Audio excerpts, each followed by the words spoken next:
সে যে পাপটা করছে তার পাপের প্রায়শ্চিত্ত সে ভোগ করার জন্য আজকে তার ফাঁসি রায় হয়েছে। সবাই তো হাতে পড়ে গেছে, দেশের সরকার কিভাবে ফাঁসি দিল।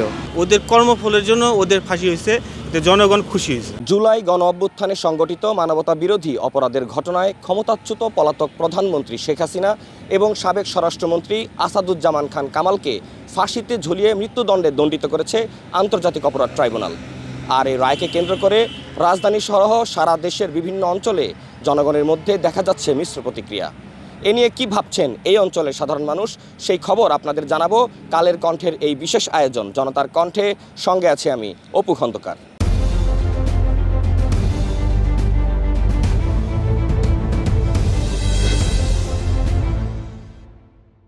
যে পাপ করব তার পাপের সাজা একদিন না একদিন ভোগ করতে হবে, সে যেই হোক। তে সে যে পাপটা করছে তার পাপের প্রায়শ্চিত্ত সে ভোগ করার জন্য আজকে তার ফাঁসি রায় হয়েছে। যদি গেলে আরও কোনো দল এরকম হাসিনার মতো করে তাদেরও একদিন এরকম হবে, কারণ এই ইয়ে থেকে কেউ রেহাই পাবে না, কারণ জনগণ এখন সচেতন। যার যার কর্মফল সে ভোগ করতেই হবে। ওদের কর্মফলের জন্য ওদের ফাঁসি হয়েছে, জনগণ খুশি হয়েছে। তাই তো একটা দেশের সরকার, তাই না? এটা মনে করো যে তারা দিয়েছে, আমরা এখন সবাই তো হাতে পড়ে গেছে, দেশের সরকার কিভাবে ফাঁসি দিল।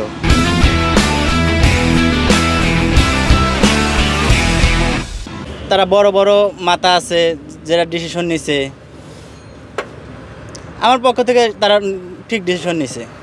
তখনকার কালান্তে মানে কথাই বলতে পারতাম না, একটা কথা বলতে পারতাম না, একটা মানে একটা যে ভাব মানে প্রকাশ করা, এগুলা মনে করেন সঠিক মানে ভুল, এগুলা কথাই প্রকাশ করতে পারতাম না। যে অতিরিক্ত বেশি কিছু তার বিচার অবশ্যই একদিন হবে, এবং সে এই দেশের নাগরিক যারা আছে তার অনেক কাজ ভালো দিক ছিল, অনেক আবার বিপরীত দিক ছিল, সেই জন্য হয়তো তার আজকে এই পরিণতি।